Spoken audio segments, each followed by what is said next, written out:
Hello, and welcome to the Earth's Library.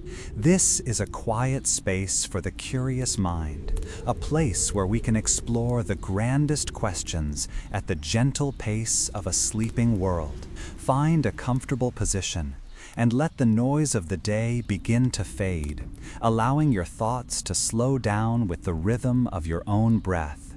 Tonight, we begin an exploration into a quiet and ancient thought, one that invites us to see the very ground beneath us in a new light. What if the world we inhabit is not the result of a series of fortunate accidents, but the product of a deliberate design? What if there was an architect? Now, this architect need not be a being with hands or a face. It could be a deep, underlying logic within the laws of physics, a complex simulation running on a substrate we cannot perceive, or a natural process that simply favors order and complexity. We are not here to prove or disprove, but to wonder. We will take a slow walk through the landscape of this idea, noticing the clues and patterns that make our world so uniquely suited for us. But before we journey outward, let us first arrive here, in this moment. Become aware of the simple, quiet miracle of your own body at rest, the steady, gentle rhythm of your own breath, drawing in an atmosphere that is perfectly suited to your lungs. The feeling of gravity, a constant, reassuring presence holding you safely to a world that is spinning silently through the dark. These things work so perfectly that we forget they did not have to be this way. Is it all just a fortunate coincidence? Or is there a signature in the design? Science tells us that our world is in a habitable zone around a stable star, a place where water can exist as a liquid.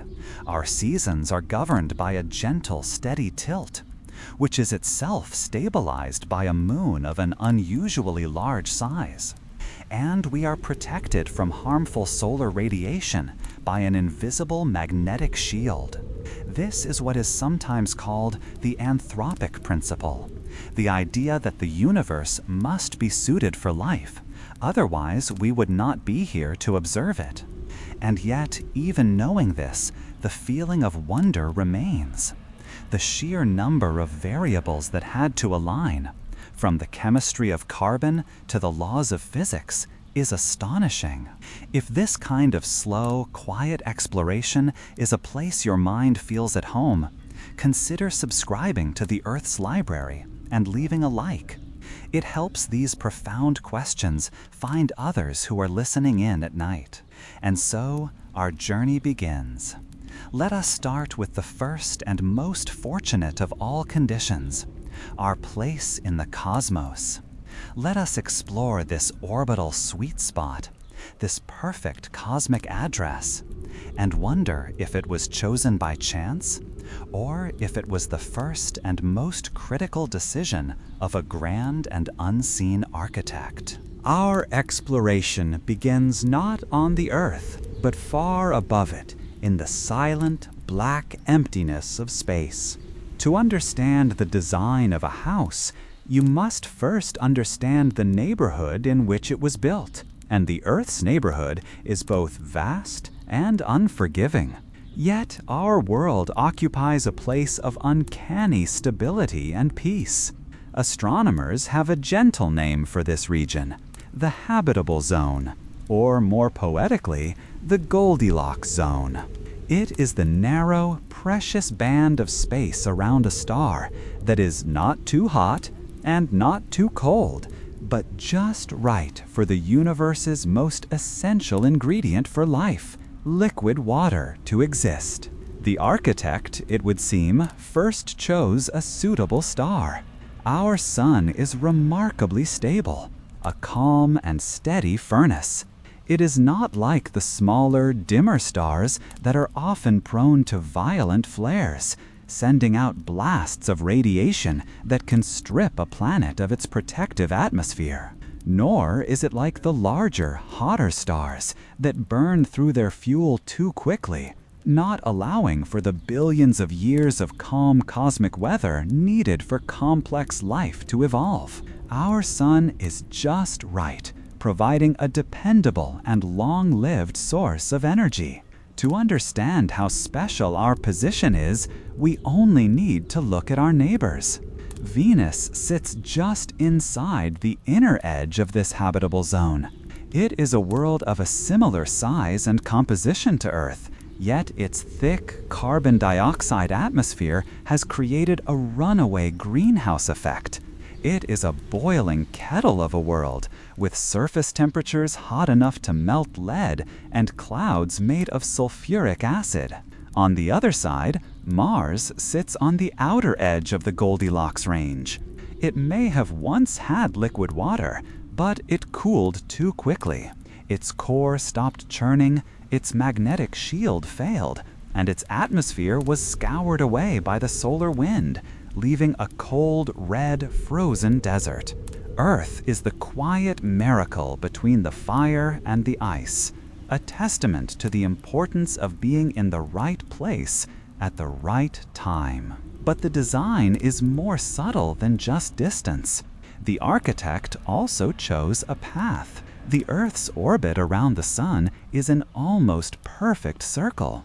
This means our distance from the star remains nearly constant throughout our long yearly journey, preventing the kind of wild swings between extreme heat and cold that a more eccentric, elliptical orbit would create. This orbital stability is what allows our seasons to be predictable and our climate to remain within the narrow bounds that life requires. This perfect cosmic address, this stable path around a steady star, is the foundation upon which all other layers of the design are built. It is the first and perhaps most profound clue that our world might not be just a product of random chance. But the architect's work did not stop with mere placement. Next, we must look at the structure of the house, from its fiery, churning heart to the invisible shield that protects it from the void. Every well-built house needs a solid foundation and a sturdy roof. For the Earth, these are not made of wood or stone, but of forces and fields, a design of immense and subtle power that begins at the very heart of the planet. Let us journey to the center, to the planet's fiery core. Here lies a sphere made mostly of iron and nickel, under a pressure so intense that the very center is a solid ball of metal, despite being hotter than the surface of the sun. Surrounding this solid heart is a vast, churning ocean of the same liquid metal, a sea of molten iron swirling in the eternal darkness. This is the foundation. It is from this dynamic liquid heart that the planet's most crucial defense is born. As the Earth spins on its axis, this liquid metal ocean swirls and flows, a slow, powerful vortex. This movement generates immense electrical currents, and these currents, in turn, create a vast, invisible field of energy that surrounds our entire world. This is the magnetic field, the planet's silent, unseen shield. It is a structure not of matter, but of pure force, and without it, the house would have no roof. Day and night, this shield stands guard against the solar wind, a constant stream of charged particles flowing from the sun that would otherwise scour our atmosphere away into space, just as it did on our neighbor, Mars, leaving it a cold and sterile desert.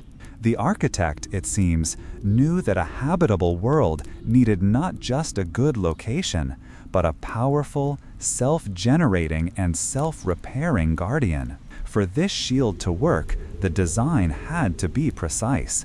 The planet needed to be large enough not to cool too quickly. It needed a specific metallic composition, and it needed to spin at just the right speed to keep its liquid heart in motion. The same inner heat that powers this magnetic shield also stirs the layer above it, the mantle. The mantle is not a liquid, but a slow, thick plastic river of rock, moving over geological time in great circular currents. And floating on this slow river are the great plates of the Earth's crust. This is the engine of plate tectonics, the process that builds mountains, carves oceans, and recycles the very elements of the planet, pulling old crust down and creating new crust elsewhere. It is a system that works because it is in a state of perfect dynamic balance, not too rigid to move and not too soft to hold its form. It is the slow, steady work of the planet's deep interior, another layer of the design that makes the surface world so vibrant and alive, constantly renewing its own skin. So the design begins to reveal itself from the inside out, a fiery, dynamic heart that generates a protective shield, and a slow, patient engine that constantly reshapes the surface. The foundation and the framework are in place. Next, we must look at the walls and the air within the house itself, the atmosphere, and the unique properties of the water that makes this world a home. With the deep, invisible structures of our world in place, the architect's attention could turn to the more delicate, life-sustaining elements, the air and the water. These are not just substances, they are systems, the very medium in which the story of life would be written, and they too seem to be designed with a strange and beautiful precision. The atmosphere is a multi-layered cloak of gas, a mixture so perfectly balanced that it feels like a deliberate prescription. It is mostly nitrogen, providing bulk and stability, but it is the 21% oxygen that is the true miracle, the high-energy fuel required for complex, moving, thinking life. The architect, it seems, did not build the final atmosphere at the beginning. The early Earth was shrouded in volcanic gases, a toxic and unbreathable haze.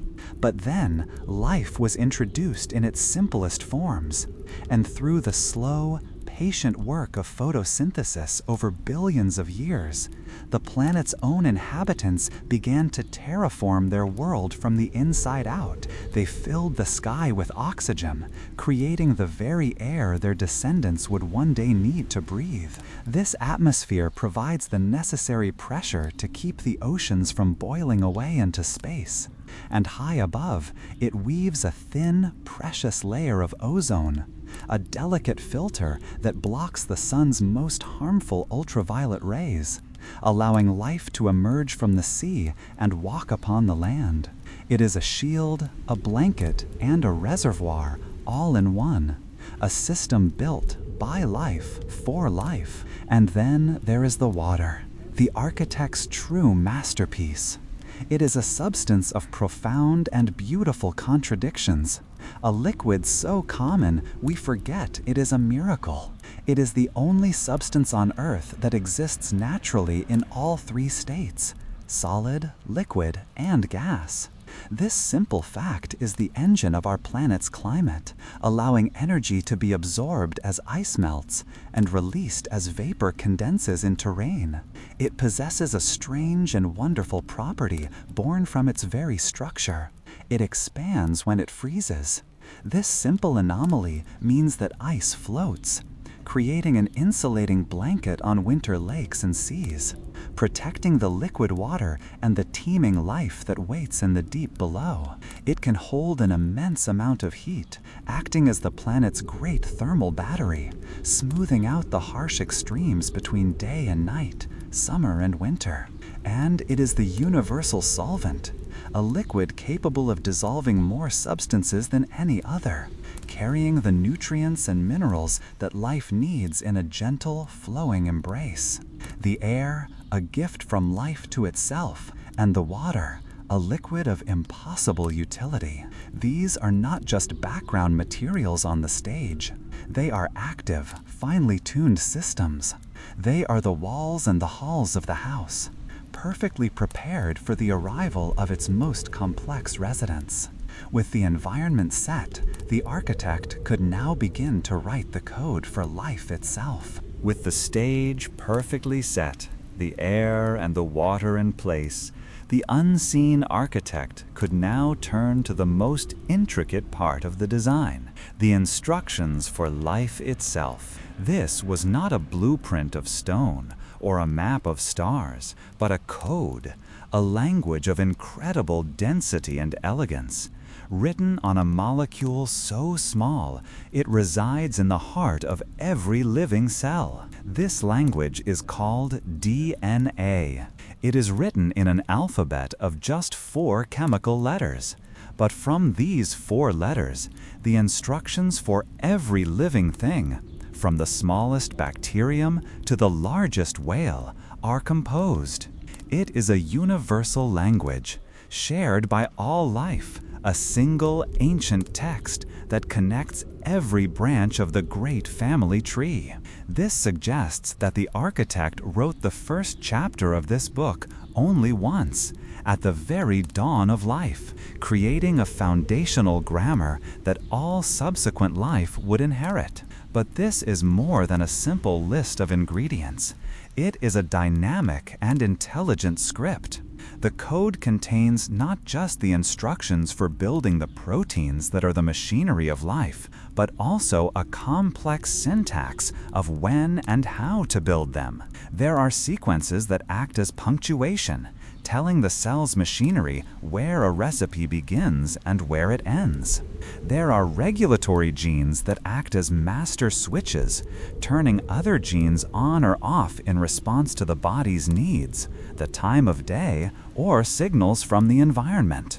And perhaps most remarkably, there are proofreading and repair systems, tiny molecular machines that constantly scan the code for errors and correct them, ensuring the integrity of the message is passed down faithfully through the generations. The design is not just a plan, it is a self-managing and self-repairing system. When the subjects of our story began to study this code, they found that it was not just functional, but remarkably resilient. The way the language is structured seems to be optimized to protect against catastrophic errors. A small typo, a single misplaced chemical letter, will often result in a minor change, or no change at all, rather than a total system collapse. The design, it seems, has a built-in wisdom, a deep and quiet preference for continuation over brittle perfection. It is a language that allows for both incredible stability and the creative potential of small, gradual change, which would become the very engine of evolution. So the architect's foundational work was complete. A stable world with protective shields, filled with life-giving water and air, and now a perfect, self-correcting and universal code to guide the great unfolding of life. With the software written and the hardware prepared, the machine could finally be turned on. The first living cell, guided by this ancient and elegant script, was ready to make its appearance on the stage. And so, the machine was turned on. The first cell, a tiny, self-contained universe of molecules, began to follow the instructions written in its core. It absorbed energy, it built proteins, and most importantly, it made a copy of itself. But the architect's design had a final, brilliant, and crucial feature. The copy would not always be perfect. This was the masterstroke, a system designed to design itself. Small, random errors in the copying of the genetic script, mutations, would create endless variation. The environment itself would then act as the editor, selecting the variations that were best suited for survival. This slow, patient, and relentless process, natural selection, was the engine that would drive the experiment forward for billions of years. A design that could learn, adapt, and create on its own. From this simple engine, incredible complexity began to emerge. A patch of cells sensitive to light over countless generations could become a cupped eye, then one with a simple lens, and finally the intricate optical instrument of a soaring eagle, complete with muscles for tracking and a brain that actively interprets what it sees. The architect did not need to design the final form in advance. The design itself had the capacity to build upon its own successes. This process was also collaborative. A flower would evolve a certain shape and color, and an insect would evolve the perfect body to drink its nectar, becoming its trusted messenger in the process. A tree would form a partnership with an underground fungus, trading sugar for minerals in a silent, subterranean economy. Life was not just a collection of separate designs. It was an interconnected web of coevolution, each part shaping and being shaped by the others. And yet, the architect's work was not one of sterile perfection. The process was messy, filled with quirks and compromises. The human spine, an elegant structure for a creature that once walked on 4 legs, struggles with the demands of standing upright. The eye, for all its precision, has a blind spot where the optic nerve connects to the retina. These were not mistakes, but echoes of a long and winding history. The architect, it seemed, was more of a tinkerer than a perfectionist, favoring solutions that were just good enough to work, building new marvels upon old, repurposed foundations. The design was not a finished object, but a set of rules and a starting point. The true marvel was not any single creature, but the elegant underlying process that allowed for such an endless and beautiful profusion of life to emerge.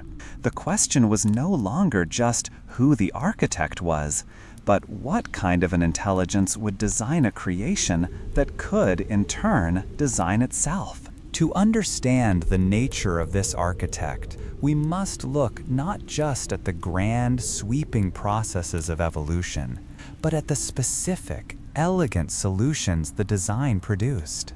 And perhaps none is more strange, more fortunate, and more essential than the silent, steady companion that hangs in our night sky, the moon. For something so familiar, the moon is a deep astronomical puzzle. The leading theory of its origin is one of colossal cosmic violence. A Mars-sized object, often referred to as Theia, is believed to have struck the young Earth in a glancing blow. This impact threw a vast cloud of molten debris into orbit, which slowly coalesced into the moon we see today. But for this outcome to occur, the conditions had to be almost impossibly precise. The impacting object had to be the right size. Not so large as to shatter our world, but large enough to create the debris cloud. The angle of the collision had to be a glancing one, not a direct hit, and the speed had to be just right. A little different in any of these variables, and the Earth today might have no moon, a chaotic ring of rocks, or multiple unstable smaller moons. Instead, what we received was a single, large moon that acts as our planet's silent stabilizer. The Earth spins on a tilted axis, which gives us our seasons. But this tilt, left to its own devices, could wobble chaotically over geological time, causing devastating swings in climate that would make complex life impossible. The moon's steady gravitational presence acts like a gentle, constant hand, holding our planet's tilt in a stable, narrow range, ensuring the reliable rhythm of the seasons that life has depended upon for eons. This gravitational hand also reaches down to stir the great oceans, creating the tides.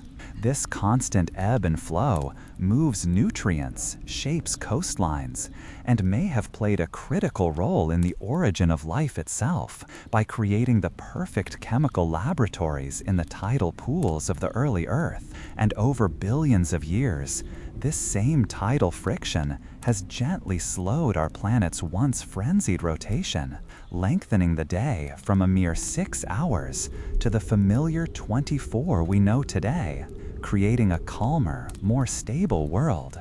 So we are left with a beautiful paradox. A companion born from a moment of unimaginable chaos now serves as our planet's greatest source of stability and rhythm. Statistically, a moon this large around a planet this size is a rarity in the cosmos. And yet, here it is, a perfect, functional, and essential part of the design. It is another clue that leads us to wonder if the architect's greatest skill is not in avoiding accidents, but in using them to create a quiet and lasting order. The quiet and lasting order that defines our world is not a matter of chance. It is held in place by a silent, invisible, and utterly relentless force. The architect's most fundamental tool, gravity. It is the structure beneath all other structures, a gentle but unbreakable law that shapes everything from the dance of galaxies to the way a single raindrop falls. Though it is the weakest of nature's fundamental forces, its infinite reach and constant presence make it the great organizer of the cosmos. In the beginning, it was gravity that gathered the primordial dust and gas of the solar system, pulling it together into a dense, hot, and spherical mass. It was gravity that then sorted the new Earth by weight, pulling the heaviest elements like iron and nickel down to form the core, while allowing the lighter materials to float upward and form the crust. This was the architect's first and most profound act of organization, creating the layered world we inhabit. It is this same force that holds our world in its steady, near-circular path around the sun, a perfect balance between forward momentum and an inward pull, a kind of falling that never ends. And it is gravity that locks our moon into its faithful orbit around us, the celestial dance that stabilizes our seasons and gives rhythm to our oceans. On the surface, gravity is the patient sculptor. It is the force that guides rivers on their long journey to the sea, that pulls glaciers down mountain slopes, and that shapes the slow, patient erosion of the land. It is the reason roots grow down and stems grow up. The very design of our own bodies, from the strength of our bones to the way our hearts pump blood, is perfectly tuned to this one specific gravitational field. Life did not just arise on this world. It arose in a precise and constant dialogue with this invisible force. Had the planet's mass been slightly different, the strength of gravity would have changed, and the entire blueprint for life, from the size of cells to the height of trees, would have been rewritten. Gravity, then, is the architect's quiet, persistent, and universal rule. It is the force that brings order from chaos, structure from dust, and stability from motion. It does not think, it does not choose, but its constant and unwavering presence creates the predictable canvas upon which the more delicate and intricate details of the living world could be painted. With this foundational law in place, the architect could now turn to the substance of creation itself, the miraculous molecule of water, and the sacred geometry of life. With the great foundational laws in place, the architect could now begin to shape the forms of life itself. And when we look closely at these forms, from the smallest snowflake to the largest galaxy, we find that the architect seems to have a recurring signature, a love for a kind of sacred geometry, a set of patterns that repeat across all scales of creation. The simplest of these signatures is symmetry. We see it in the perfect mirror of a butterfly's wings, in the balanced growth of a leaf, and in the familiar comfort of a human face. Our own minds are deeply attuned to this pattern, We are wired to find beauty and order in a balanced form.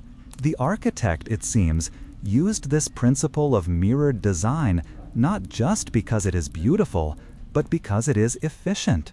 It is a simple and robust way to build a complex body, a rule that says, build one side, then copy it perfectly. But the design is not always so simple.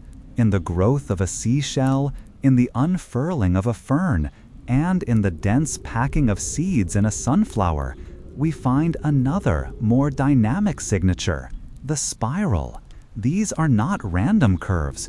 Many of them follow a precise mathematical rule known as the Fibonacci sequence, a pattern that leads to a proportion called the golden ratio. This sacred geometry appears so often where growth is involved because it is the most efficient way for a structure to expand, to add new parts without disrupting the harmony of the whole. The architect also used a geometry of infinite repetition, the fractal. We see this in the way a tree branches from a trunk to limbs to twigs, in the way a river splits into countless smaller streams, and in the way our own lungs branch out to capture the air we breathe. A fractal is a simple rule, repeated at smaller and smaller scales, an incredibly efficient way to fill a space or to transport energy and resources through a complex system. These patterns are not proof of a conscious designer, but they reveal a deep, underlying mathematical elegance to the universe. So we are left with a quiet and profound question. Why do the solutions to the mathematical problems of survival, the most efficient way to grow, to build, to distribute, so often appear to us as beautiful? Is it simply that our minds, themselves a product of this system, have evolved to appreciate the patterns that lead to life? Or did the architect build the universe with a deep and underlying aesthetic, a set of rules where what works best is also what is most beautiful? The answer lies in the silent, perfect geometry all around us, a clue that the mind of the architect may have been not only that of an engineer, but also that of an artist. An artist needs a medium, and an engineer needs a material. For the architect of our world, the most versatile and essential substance was not stone or metal, but a simple, miraculous molecule, water. It is a liquid so common that we forget it is a profound anomaly, a substance whose unique properties seem perfectly calibrated to create and sustain a living world. On Earth, it is the only common substance that exists naturally in all three states: solid ice, liquid water, and gaseous vapor. This simple fact is the engine of our planet's climate. When water evaporates from the ocean, it absorbs the sun's heat, and when it condenses into clouds, it releases that heat elsewhere, distributing energy around the globe in a vast, self-regulating system. The architect's design for water included a strange and life-giving flaw. Unlike almost every other substance, water expands when it freezes. This means that ice floats, creating an insulating blanket on winter lakes and seas, protecting the liquid world and the life that waits in the deep below. It can also hold an immense amount of heat, acting as the planet's great thermal battery. The oceans absorb warmth during the day and in the summer, and release it slowly at night and in the winter, smoothing out the harsh extremes that would otherwise make life precarious. And it is the universal solvent, a liquid capable of dissolving more substances than any other, carrying the nutrients and minerals that life needs in a gentle, flowing embrace. Inside every cell, it is the medium for the very chemistry of life. while the ingredients for water are common throughout the cosmos. A world with vast, stable liquid oceans appears to be a profound rarity. The architect's design had to be precise to avoid the fate of our neighbors. It avoided the runaway greenhouse effect that boiled the oceans of Venus away, and the atmospheric loss that left the water of Mars frozen in its soil. In water, we see a substance whose every strange property seems perfectly suited for the task of creating and sustaining life. It is the architect's chosen medium, a liquid canvas that is both the background and the very lifeblood of the masterpiece.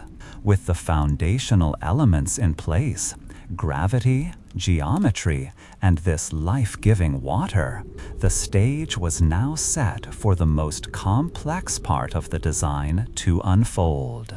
The stage, now perfectly prepared and filled with its life-giving medium, was ready. The foundational laws of physics and the elegant principles of geometry were in place. All that was needed now was the protagonist of our story, life itself. But for life to emerge, the architect needed more than just materials. A language was required, a set of instructions to guide the dance of matter from simple chemistry into complex, self-sustaining biology. This was not a blueprint of stone or a map of stars, but a code of incredible density and elegance, written on a molecule so small it resides in the heart of every living cell. This language is called DNA. It is a script written in an alphabet of just 4 chemical letters. Yet from these 4 letters, the instructions for every living thing, from the most humble bacterium to the most complex mammal, are composed. This language is universal across our world. The same 4 letters, arranged into the same 3-letter words or codons, mean the same thing in an oak tree as they do in a dolphin. This shared grammar suggests that the architect wrote the foundational text of this language only once, at the very dawn of life, creating a single, elegant system that every subsequent creation would inherit and build upon. But this is more than a simple list of ingredients. It is a dynamic and intelligent script. The code contains not just the instructions for building the proteins that are the machinery of life, but also a complex syntax of when and how to build them. There are sequences that act as punctuation, telling the cell's machinery where a recipe begins and where it ends. There are regulatory genes that act as the conductors of a great silent orchestra, telling other genes when to play their part and when to be silent, all in response to the body's needs and the signals from the environment. Perhaps most remarkably, the system has its own diligent librarians, tiny molecular machines that constantly scan the vast text of the DNA for errors and correct them. This proofreading and repair system ensures the integrity of the architect's original message as it is passed down through countless generations. The design is not just a plan. It is a self-managing and self-repairing library of information, and the information it contains is not static. A simple one-dimensional string of chemical letters following a set of embedded instructions folds itself into a precise and complex 3-dimensional shape. This molecular origami is how proteins are formed, and their shape determines their function. An enzyme, a molecular motor, a cellular gateway, all are born from a simple line of code that knows how to fold itself into a working machine. When the subjects of our story began to study this code, they found that it was not just functional, but remarkably resilient. The language seems to be optimized to protect against catastrophic errors. A small typo, a single misplaced letter, will often result in a minor change or no change at all, rather than a total system collapse. The design, it seems, has a built-in wisdom, a deep and quiet preference for continuation over brittle perfection. And so we find ourselves before the architect's greatest mystery. We can read the language of life. We can even begin to write in it. But we still do not know how the first word was ever spoken, the origin of this informational code, the transition from simple, non-living chemistry to the first self-replicating information-bearing cell remains the most profound puzzle of all. It is the boundary where chemistry ends and biology begins, a silent, shadowy frontier where the hand of the architect, whether it be chance, necessity, or something more, is most deeply felt. Once that first word of life's language was spoken, once the first self-replicating cell began its journey, the architect's role appeared to shift. It was no longer the work of foundational design, but of a slow, patient, and often untidy process of refinement. The story of life's unfolding was not one of a perfect blueprint being executed flawlessly, but of a design that could learn, adapt, and improve upon itself, using the vast, open-ended laboratory of time. The architect's primary tool in this new phase was a simple yet profoundly powerful engine, a cycle of replication, random variation, and environmental selection, a constant creative churn of trial and error, where the designs that worked, even just a little better than their predecessors, were the ones that survived to be copied again. It was a process without foresight, a blind watchmaker that, given enough time, could create systems of breathtaking complexity. Consider the eye. To look upon such an instrument with its self-adjusting lens, its iris that responds to light, and its retina that converts the world into electrical signals for the brain, it is easy to assume it must have been designed in a single brilliant stroke. It feels like a machine that could not possibly function if any of its parts were missing. Yet the architect's method was more patient. The story began with a simple patch of cells on an ancient creature that could distinguish light from dark, a tiny advantage in a world of shadows. Over countless generations, this simple patch deepened into a pit, creating a sense of direction. A simple opening narrowed, creating focus, like a pinhole camera. A transparent covering that protected this pit eventually evolved into a lens. Each small step was a slight improvement, selected for its immediate advantage. A slow, cumulative process of refinement that eventually led to the high-resolution, dynamic, and beautifully complex eyes we see in the world today. And yet, this process reveals an architect who was more of a tinkerer than a perfectionist. The final products are not flawless masterpieces, but brilliant, messy compromises, full of echoes from their long and winding history.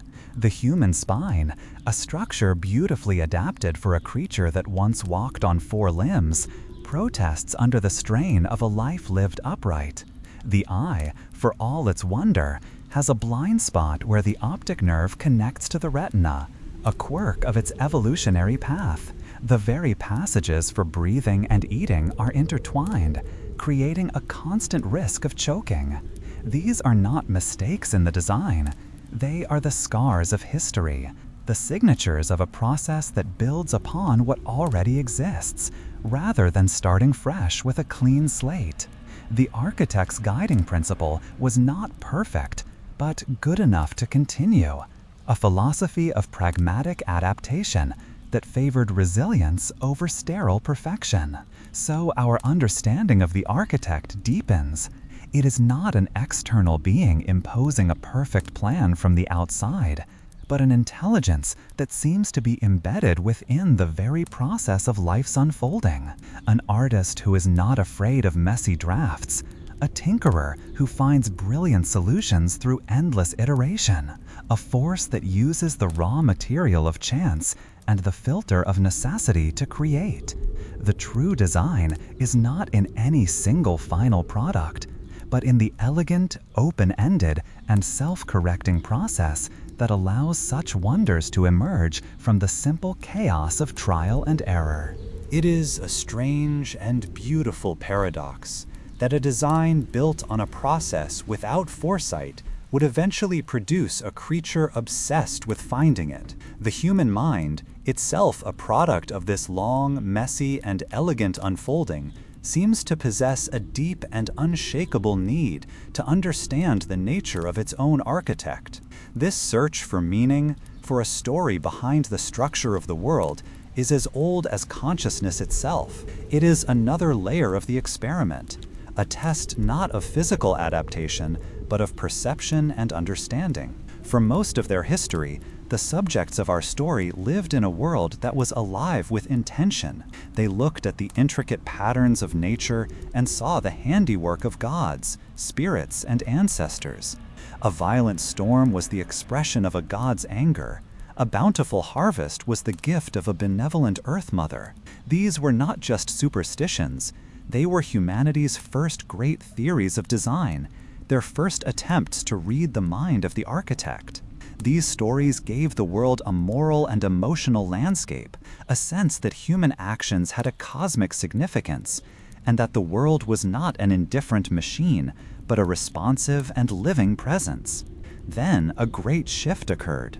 Armed with the new tools of reason, mathematics, and empirical observation, the subjects began to build a new story. This was the story of science, a powerful and disciplined way of looking at the world that focused not on the why, but on the how.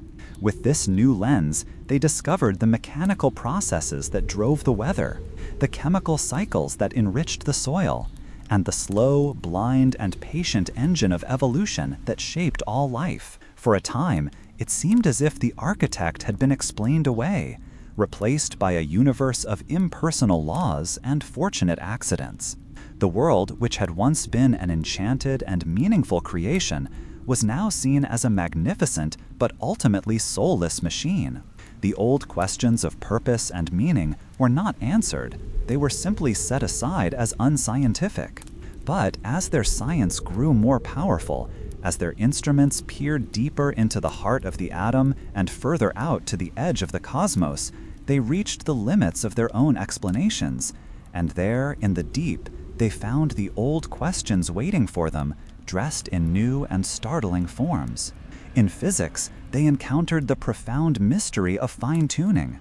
They discovered that the fundamental constants of their universe, the strength of gravity, the charge of an electron, the mass of a proton, seemed to be calibrated with an impossible precision. If any of these values were even slightly different, the universe would be a sterile and empty place, with no stars, no chemistry, and no life. In biology, the deeper they looked into the cell, the more the machinery of life resembled a kind of advanced, self-replicating nanotechnology run by a digital code of breathtaking complexity. And in computer science, as they began to build their own simulated worlds, they were forced to confront a dizzying new thought. What if their own reality was just a far more advanced version of the same thing? The question of the architect had returned, not as a matter of faith, but as a conclusion of reason. The story of a purely random, accidental universe began to seem less plausible than a story of a universe with a deep underlying logic, a bias toward the creation of complexity, order, and life. The subjects are now entering a new, more mature phase of this inquiry. They are learning to hold both stories at once. They can appreciate the universe as a magnificent, knowable machine, governed by the elegant laws that their science has uncovered. And at the same time, they can stand in awe of the profound, unsolvable mystery of why this machine exists at all, and why its laws are so perfectly suited for the emergence of a creature that can comprehend them. The architect's signature, it seems, is found both in the elegant equations of physics and in the human heart's persistent, unanswerable sense of wonder. This deep and persistent sense of wonder often comes from a perception of perfection, the perfect spiral of a galaxy, the perfect elegance of a physical law. But when we turn our gaze from the grand and the abstract to the lived, daily reality of life on Earth, the architect's design reveals a different and more challenging character. For if this world is a masterpiece, it is a flawed, inefficient, and often brutal one. The same system that produces the breathtaking beauty of a rainforest also produces the virus that can fell a civilization. The same tectonic forces that build majestic mountains can also shatter a city in a matter of moments. The elegant dance of predator and prey is, for the prey, a life of constant, gnawing fear. If there is an architect, their design seems to operate with a kind of profound and unsettling indifference to the suffering of the individuals within it. This challenges the very idea of a simple, benevolent designer. But perhaps we are looking at the design through the wrong lens, judging it by our own human values of comfort and safety. When we examine the process of evolution, we see that the architect appears to be more of a tinkerer than a perfectionist, favoring solutions that are not perfect, but simply good enough to work. The evidence is written into our own bodies. The elegant S-curve of the human spine, a brilliant solution for upright walking, is also a source of chronic pain, a compromise, an adaptation of a structure originally designed for a creature that walked on 4 limbs. The human eye, capable of perceiving the light of distant stars, has a fundamental flaw, a blind spot where the optic nerve meets the retina. A more logical designer might have routed the nerves from behind, as is the case in the eye of an octopus. The passages for breathing and eating are dangerously intertwined, a legacy of our fish-like ancestors that leaves us vulnerable to choking. These are not mistakes. They are the scars of history, the signatures of a design process that builds upon what already exists, repurposing old parts for new functions, rather than starting fresh with a clean slate. The architect's guiding principle was not perfect, but good enough to continue, a philosophy of pragmatic adaptation that favored resilience over sterile and perhaps fragile perfection. From this perspective, the harshness of the design begins to look less like a flaw and more like a feature. Perhaps the suffering is not an unfortunate side effect, but an essential part of the creative mechanism. Pressure, after all, is what drives adaptation. Scarcity is what fuels innovation. Competition is what sharpens the skills of survival. The architect, in this view, did not intend to build a peaceful paradise, but a dynamic crucible, a world designed to forge complexity and consciousness through the very forces of struggle and adversity. The beauty is not in the absence of suffering, but in the incredible, stubborn, and resilient life that persists and evolves in spite of it. And so the paradox begins to resolve. The architect's genius may not be in the creation of a perfect static world, but in the design of a dynamic, self-correcting system.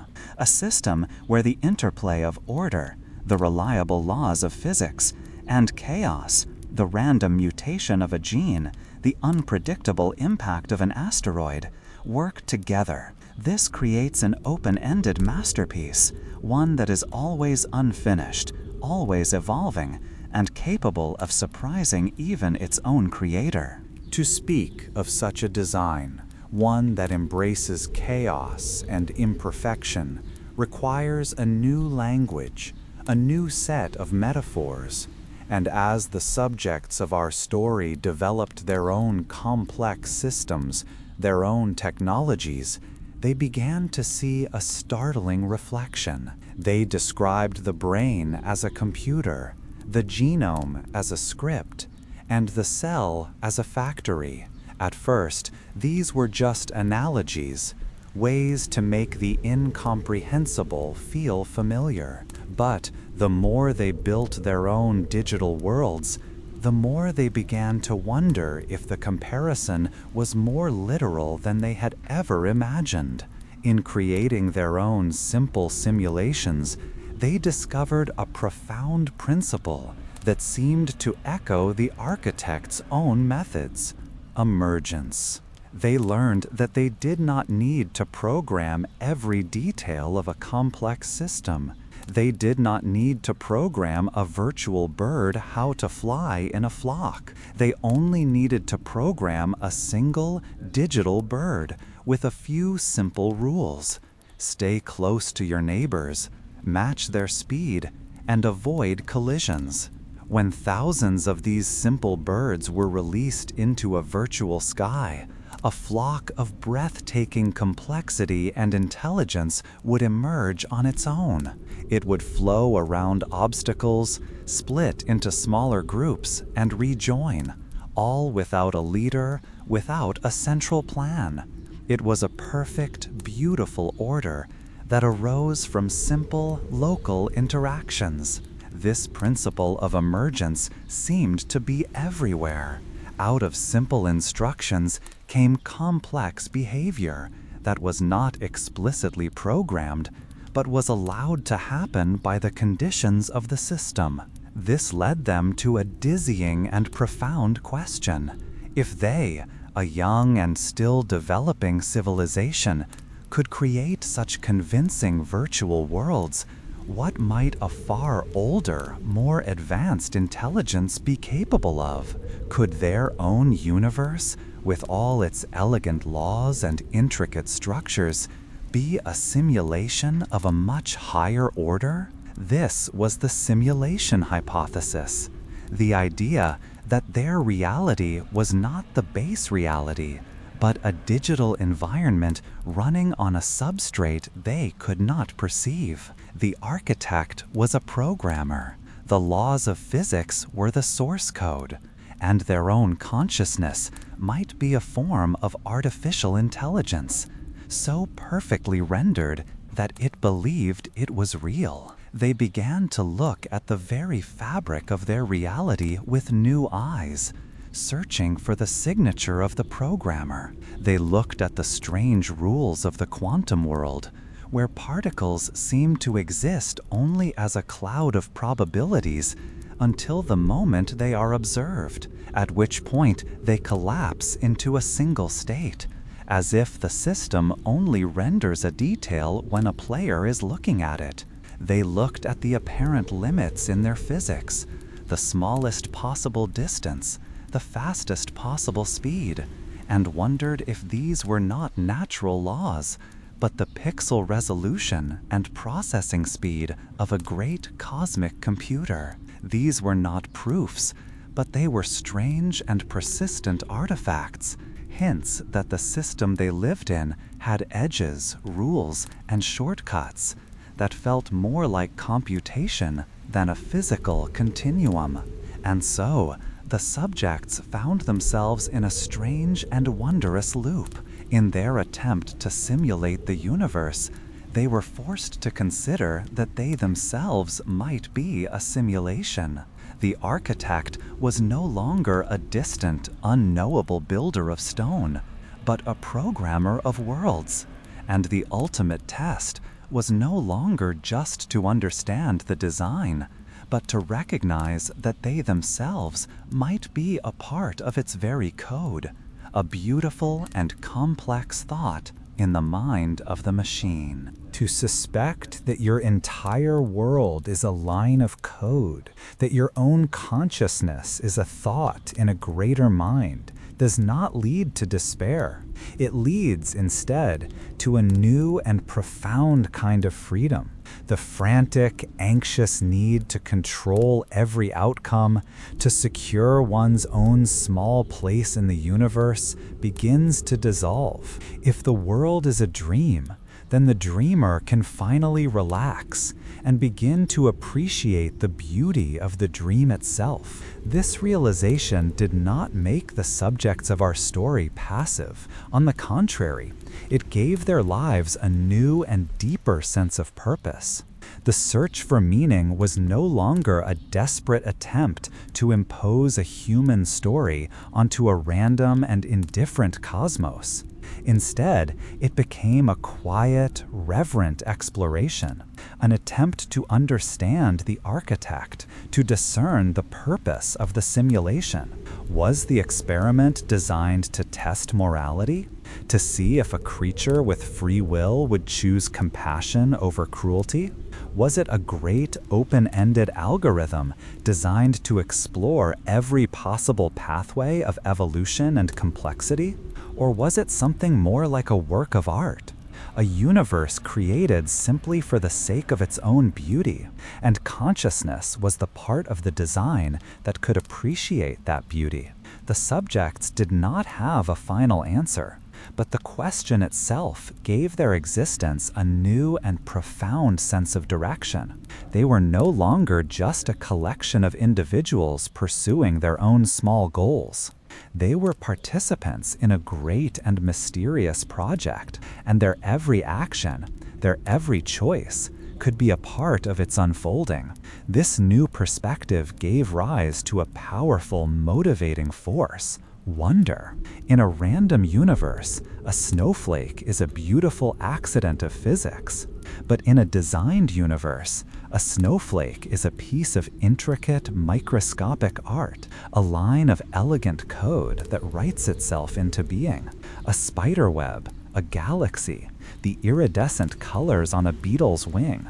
Every detail of the world was now seen not as a random outcome, but as a deliberate and beautiful choice by the architect. The world became an art gallery, and science became a form of art criticism, a way to appreciate the deep elegance and cleverness of the design.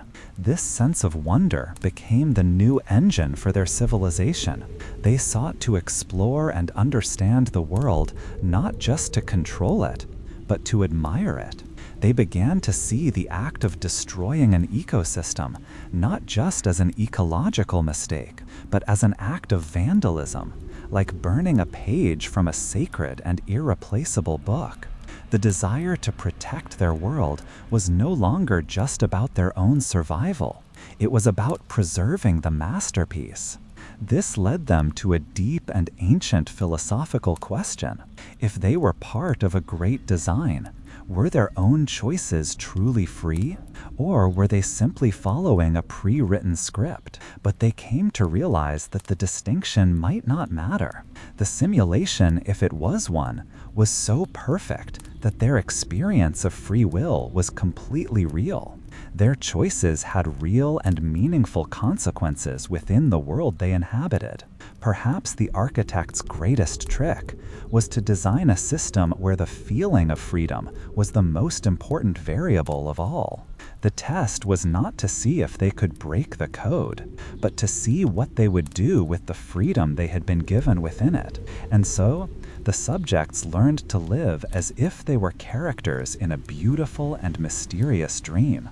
They did not know the dreamer, and they did not know the ultimate purpose of the dream, but they knew that their role was to act with grace, to explore with wonder, and to care for the intricate beauty of the world they had been given. They understood that the meaning of their lives was not to escape the dream, but to make it as beautiful and as meaningful as they possibly could. A story worth telling in the mind of the architect. In every great story, there is a central character, a protagonist through whose eyes the world is seen and understood. As the subjects began to live within the architect's dream, they started to suspect that the entire, vast, and complex design of their world, from the fine-tuning of its physical laws to the slow, patient unfolding of life, had been leading to one final, improbable creation: a mind that could comprehend the design itself. They began to see themselves not as an accidental byproduct of the system, but as its intended subject, the very purpose for which the great stage had been so carefully set. This realization began with a simple yet profound observation. The universe was not just structured, it was intelligible. The laws of physics that governed the motion of galaxies and the behavior of atoms could be understood and described with the elegant, abstract language of mathematics. The chemical code of life, written in the heart of the cell, could be deciphered. The long geological history of the planet could be read in the layers of its rocks. The architect, it seemed, had not only built a magnificent and complex world, but had also created a mind capable of reverse engineering its blueprints.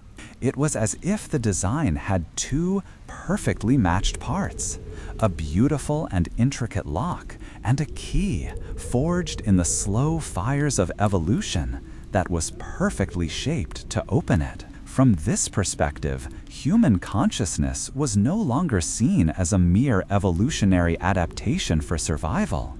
It was the masterpiece itself, the ability to remember the deep past and to imagine a distant future, the capacity to feel love and to grieve loss, the drive to create art and music, and, above all, the unquenchable sense of wonder. These were not just quirks of a clever animal. These were the very qualities that allowed the universe to become aware of its own beauty.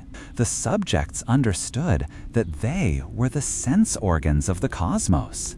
The light of a distant star had no meaning until it fell upon a retina and was translated by a mind into the feeling of awe.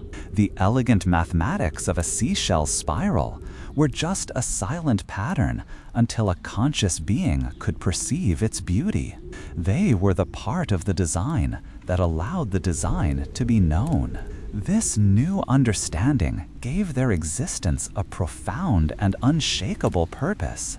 Their role in the great experiment was not to be judged or to win a contest. Their role was to be the witnesses, to observe, to understand, to appreciate, and to reflect the beauty of the creation back upon itself. This was not a passive role. It implied a deep and sacred responsibility, a responsibility to explore the design with curiosity, to protect it with care, and to contribute their own creativity to its ongoing story. The story worth telling in the mind of the architect was the story of their own journey from simple, unaware creatures to conscious, appreciative co-creators. And so, they came to a final, humbling understanding. The Earth was not designed for them in the simple sense of being a comfortable home. It was designed toward them. The entire 4 billion-year story, from the first star to the first cell, was a slow and patient process of crafting a mind that could finally turn around, look back at the great silent and invisible artistry of its own creator, and understand they were not just the inhabitants of the masterpiece, they were its final, living, and conscious brushstroke. To be the final, conscious brushstroke of a masterpiece is not a grand and distant idea. It is the most intimate and immediate truth of your own being. The entire story of the architect, with all its cosmic scope and geological patience, does not just exist in the past or in the stars. It is here, now, in the quiet simplicity of the room that holds you, and in the silent, miraculous functioning of your own body as it prepares for sleep. The great design is not something you have to look for. It is something you are. Gently bring your awareness to the air around you. Notice the way it fills the space, silent and invisible. The air you are breathing in this moment is a piece of the great planetary atmosphere, the very same life-giving veil that was shaped by the first photosynthesizing bacteria billions of years ago. This air has traveled. It has moved as wind through the high, lonely canyons of mountains. It has carried the scent of rain over vast, dark oceans. It has been filtered through the leaves of ancient forests. In this one simple, easy breath, you are in direct physical conversation with the entire living world, taking in the shared air of the planet, and in your gentle exhale, you are returning your own small part to the great atmospheric cycle. Now, without moving, feel the surfaces that surround you, the bed that supports you, the gentle weight of the blankets that cover you, the quiet walls that enclose you. Every object in this space is a piece of the planet, a testament to the architect's design, transformed by the hands and the minds of its most curious creatures. The wood in the furniture holds the memory of sunlight and seasons, its grain a perfect record of its life as a tree. The metal in the electronics that brought you these words was forged in the deep, slow pressure of the Earth's crust over millions of years. The sand that was melted to form the glass in your window was once part of a mountain, patiently weathered by wind and water. Every object in your room is a piece of the earth brought into your home, a small archive of geological time. And now, bring your awareness to the house you truly live in, your own body. This is the architect's most intricate and personal work. Feel its quiet, living presence. The calcium in your bones remembers the ancient shallow seas where the first shells were formed. The iron in your blood, which carries life-giving oxygen to every cell, remembers the heart of a dying star where it was first created. The water that flows through you is the same ancient water that has cycled through this world since its beginning, a part of every rainstorm, every river, every living creature that has ever been. You are a living library of the planet's history, a walking, breathing, thinking piece of the earth, and your own mind. That quiet inner space where you are hearing these words is the final and most mysterious expression of the design. It is the part of the universe that can wonder about the architect. It is the part of the design that can appreciate the beauty of the design itself. The story is not out there. It is in you. Every beat of your heart, every quiet thought, every gentle breath is a testament to the long, patient, and beautiful work of the architect. Rest in this knowing. You are the masterpiece. To know that you are the masterpiece is the final, beautiful thought at the end of the long journey of questions. And now, even this beautiful thought can be allowed to soften, to dissolve, just as the last light of the sunset dissolves into the deep, peaceful twilight. The time for exploration is over. The time for understanding is complete. All that is left now is the gentle, final, and profound act of letting go into the deep, healing quiet of rest. As you lie here, held in this peaceful awareness, bring your attention to the simple physical truth of your own body. Feel the gentle, constant, and reassuring presence of gravity. It is not a weight, but an embrace. It is the steady and loving hold of the planet, the architect's great work, keeping you safe and secure. With every breath out, allow yourself to sink a little deeper into this embrace. Feel your body growing heavy in the most pleasant and comforting way, a deep, restful heaviness that signals to every muscle, every cell, that it is finally time to let go. Allow this feeling of peaceful heaviness to begin in your feet. Feel them become warm, soft, and still. Let this gentle, relaxing warmth flow up into your ankles and your calves, dissolving any lingering tension from the day's journey. Your legs, which have carried you so faithfully, can now be completely at rest, heavy, warm, and deeply comfortable. Feel this wave of softness and release as it moves up into your thighs, your hips, and your lower back. Letting go of all effort, all holding. You are completely and totally supported. The bed, the room, the world itself is holding you. Now let this gentle warmth fill your stomach and your chest. Your breath is slow, deep, and easy now. A gentle tidal rhythm that requires no thought, no effort. It is the quiet, ancient lullaby of your own body, a rhythm of perfect peace that is gently rocking you to sleep. Feel your shoulders soften and release, letting go of any burdens they may have carried. Let your arms become heavy and still, your hands resting in a state of complete and total ease. This gentle, peaceful wave of relaxation now flows up into your neck, your jaw, and all the small muscles of your face. Let your jaw be soft. Let your eyes be soft behind your closed eyelids. Let your forehead be smooth and clear. The entire journey of our story has led to this one simple and perfect moment, a mind that is quiet and a body that is at peace. The architect's great masterpiece is finally at rest.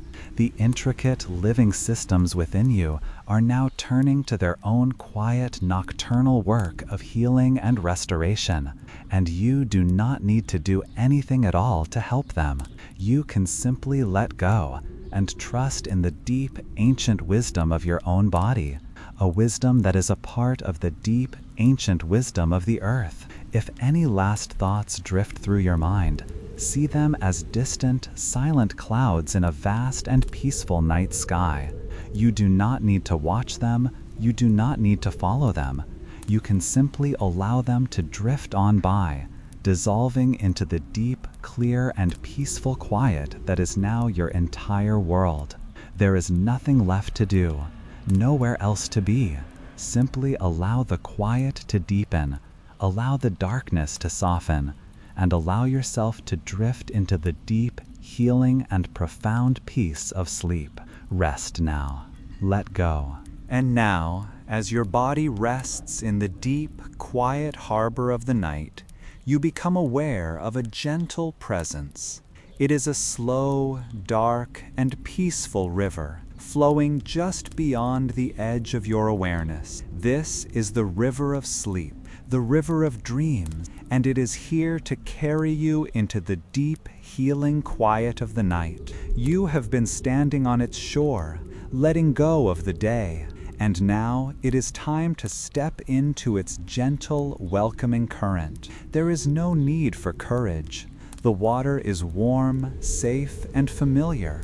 It is the very substance of your own being, the deep, quiet flow of your own consciousness, preparing for its nightly journey. Feel yourself stepping away from the solid shore of the waking world, leaving behind all thought, all effort, all sense of a separate self. And as you do, the gentle current of the river takes you. You do not need to swim. You do not need to struggle. Your only task is to float, to trust, and to allow yourself to be carried. The river flows without sound through the silent landscape of your own deep mind. As you drift, you may notice soft, shifting patterns on the distant banks. These are the last fading echoes of the day, the gentle and harmless ghosts of thoughts and feelings. See them not as a part of you, but as a landscape you are simply drifting past. There is a memory of a conversation, a fleeting image of a place, a half-formed thought about tomorrow. Let them all be.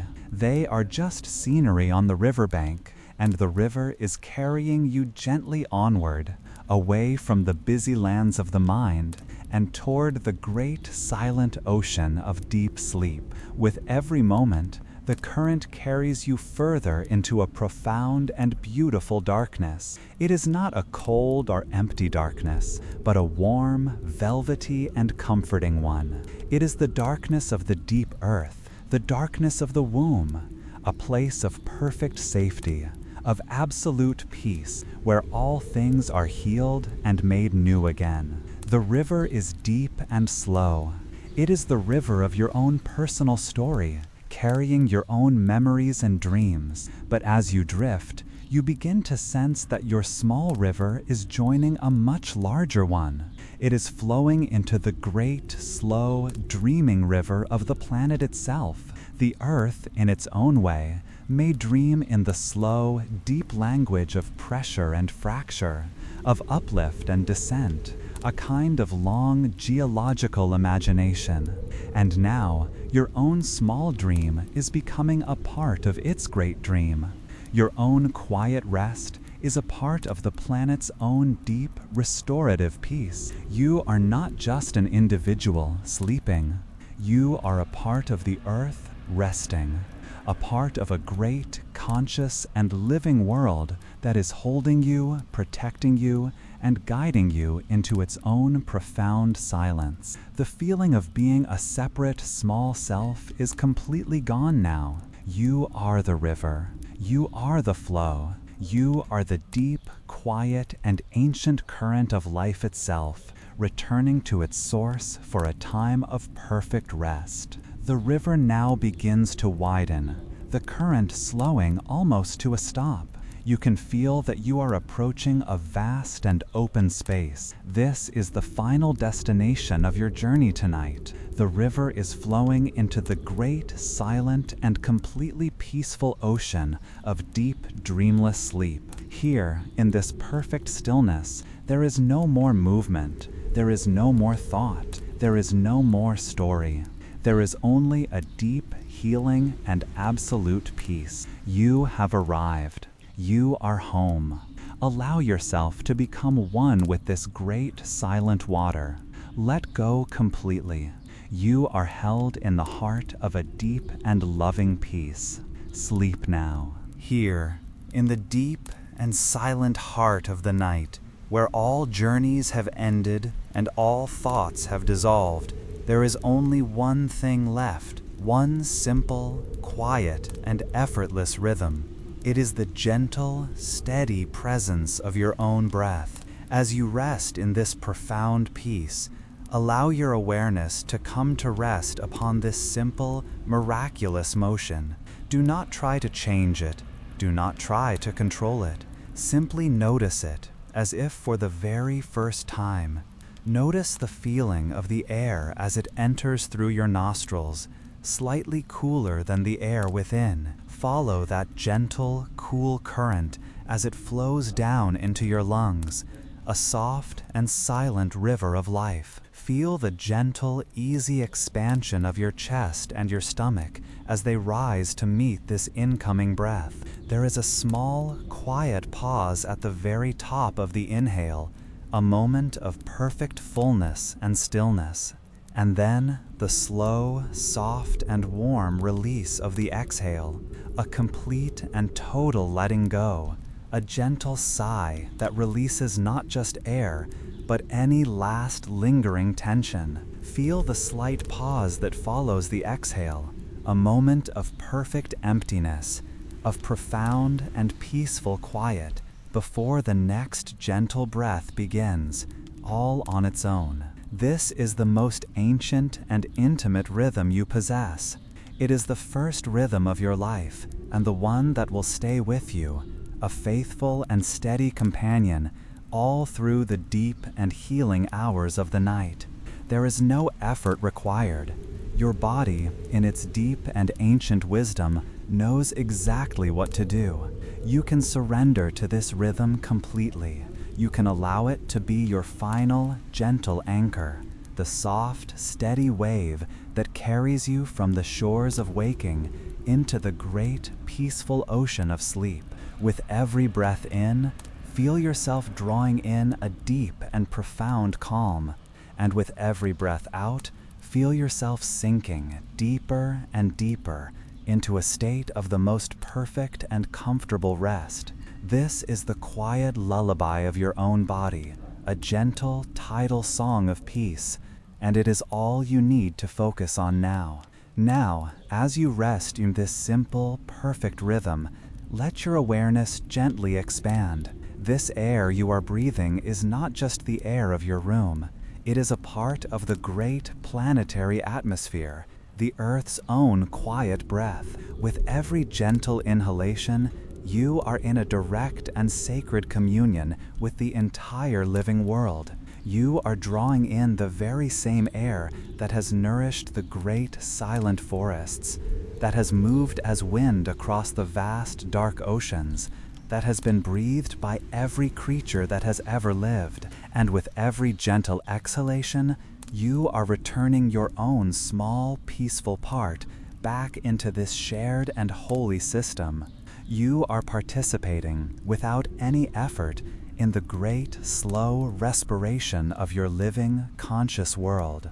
And now, let your awareness expand one final time into the deepest truth of all.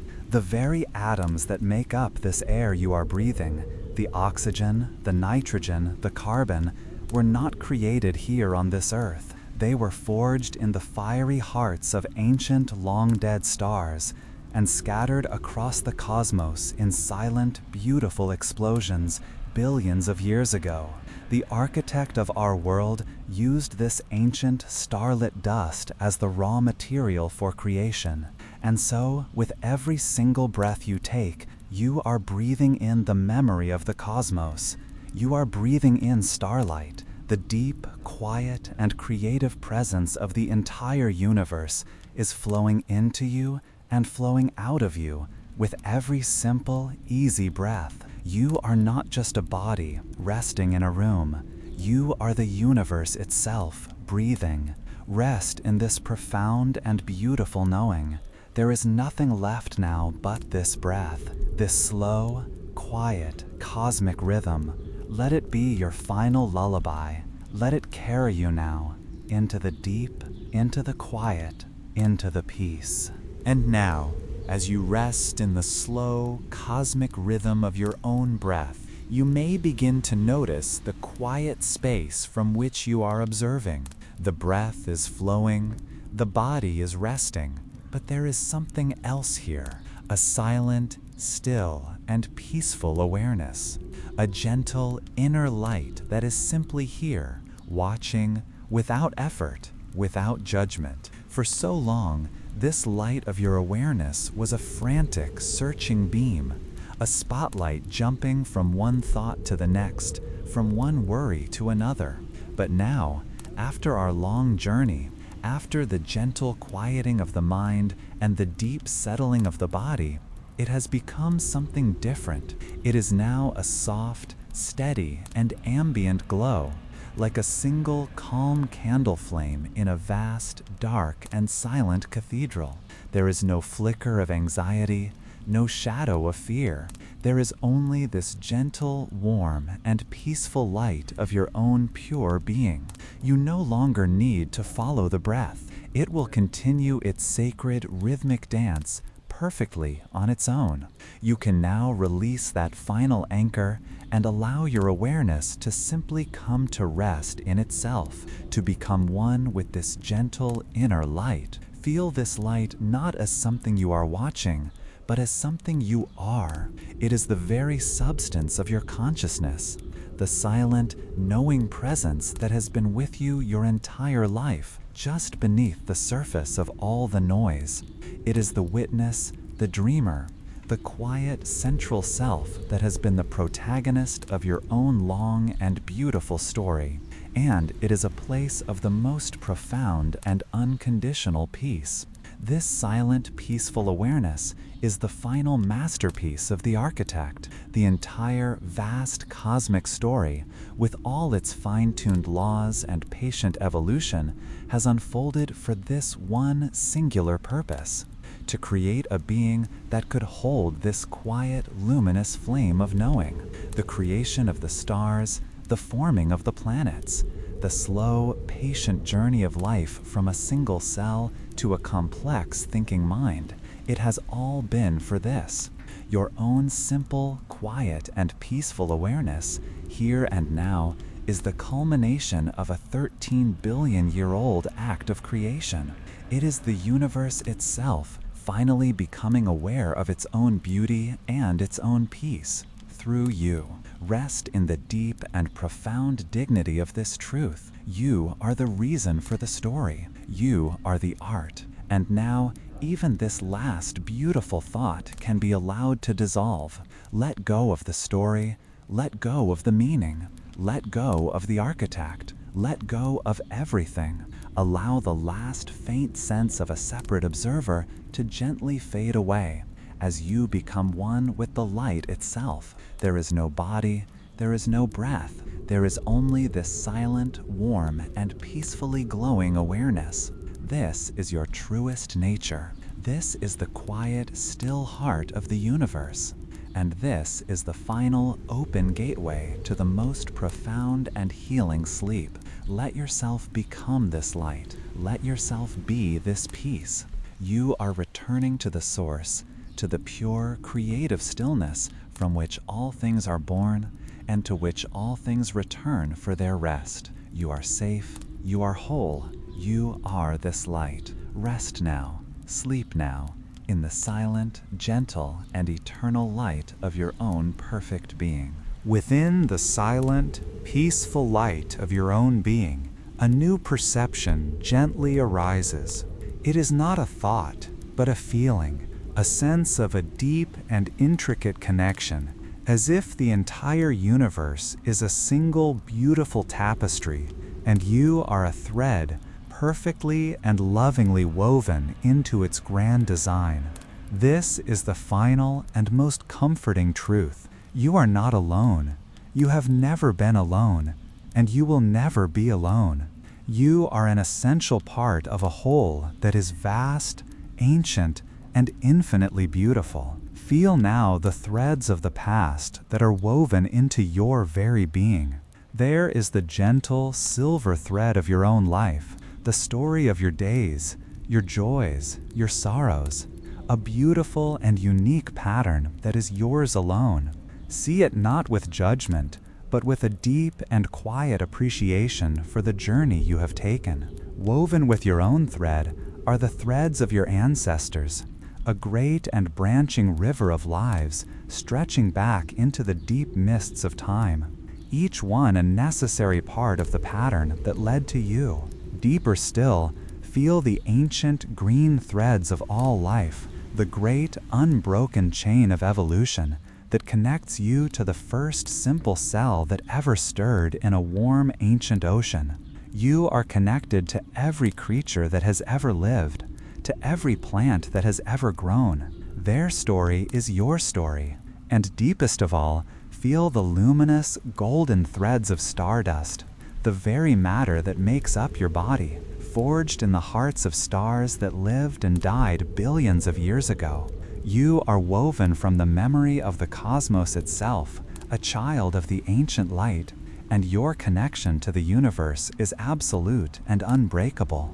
Now, feel the threads of the present moment, the soft, warm fabric of the here and now that holds you. Feel the connection to the bed that supports you, to the quiet room that shelters you, to the deep, silent earth beneath you. Feel the connection to the air you are breathing, a shared medium that connects you to the quiet, sleeping life all around you, the patient trees, the resting animals, the vast, silent mycelial mind in the soil. All of it is part of the same living, breathing fabric. Every faint sound of the night, every gentle shift in the air, is a reminder that you are a part of a world that is always in a slow, gentle, and peaceful motion. And feel the threads of the future stretching out from you into a soft and gentle darkness. You do not need to see the pattern that is yet to be woven. You do not need to know what will come.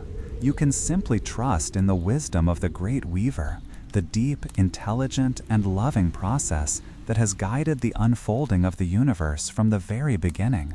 Your own thread is a vital part of this future pattern, and it will continue to be woven in a way that is both beautiful and true. There is no need to hold on. The great tapestry holds you. There is no need to strive. You are already a perfect and essential part of the design. You can let go completely and trust a pattern. Relax now into this feeling of profound and unconditional belonging. You are woven into a great and lasting peace, held safely and securely in the beautiful, intricate, and living fabric of the universe. Rest now in this perfect connection. Sleep now in this perfect peace. To feel yourself as a thread in the great tapestry is to finally understand the beauty of your own place, to know that you are held and connected in a pattern of profound and lasting peace. Now, even this beautiful image of the woven world can be allowed to soften and fade. The intricate design dissolves into its background, into the deep, nourishing, and healing presence of silence. This is the final landscape of our journey tonight, the simplest and most profound state of all. It is the canvas upon which the architect painted the stars, and the quiet space to which all things return for their rest. Begin by noticing the silence that is already here, in the room around you.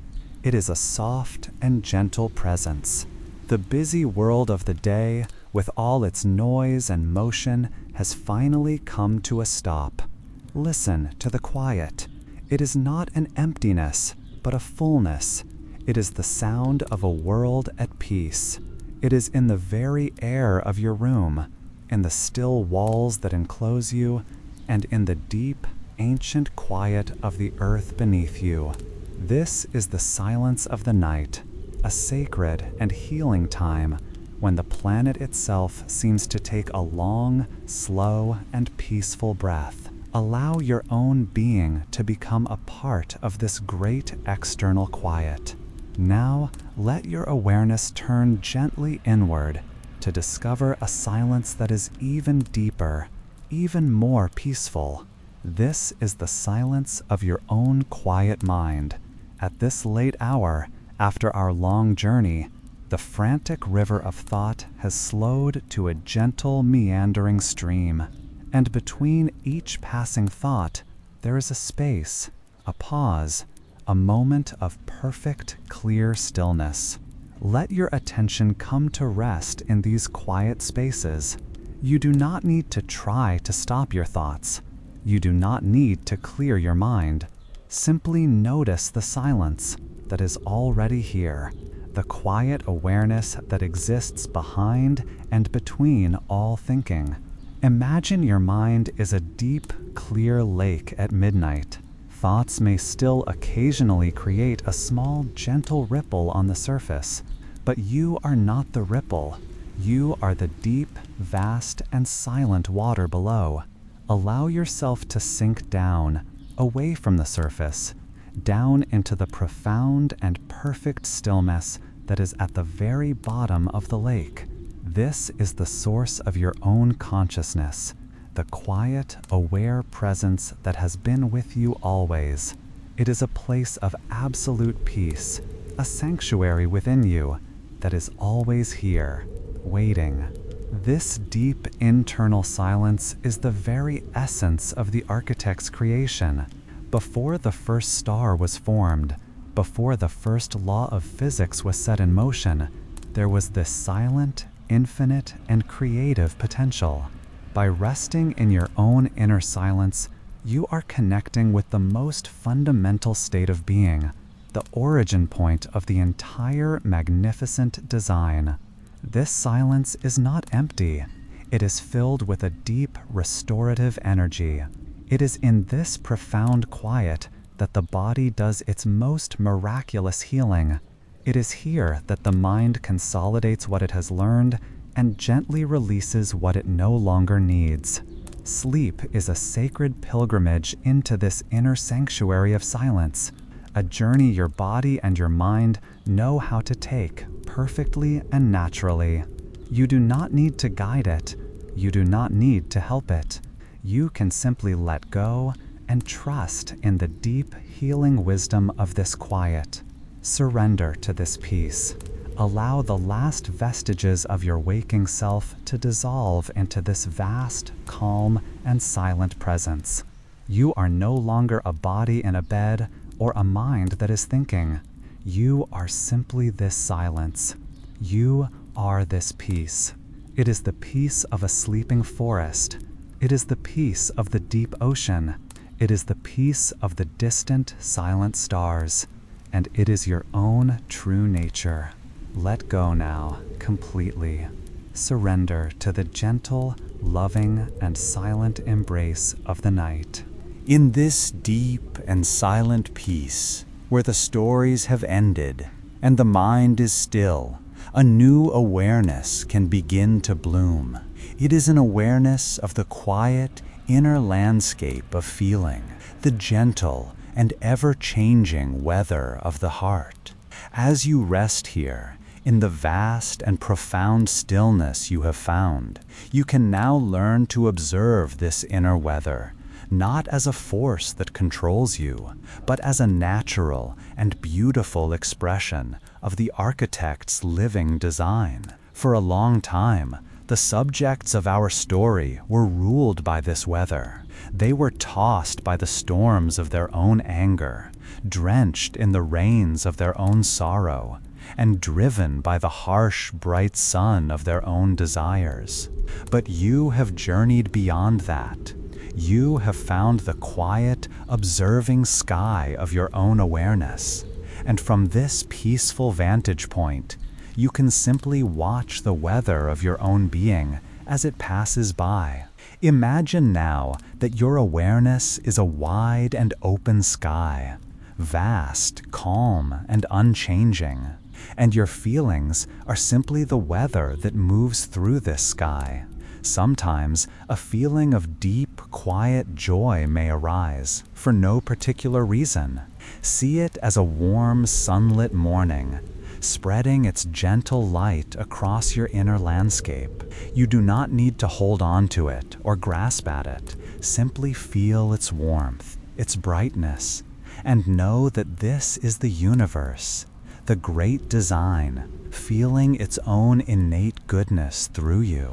It is a gift, and like the morning sun, it will have its time, and then it will gently change.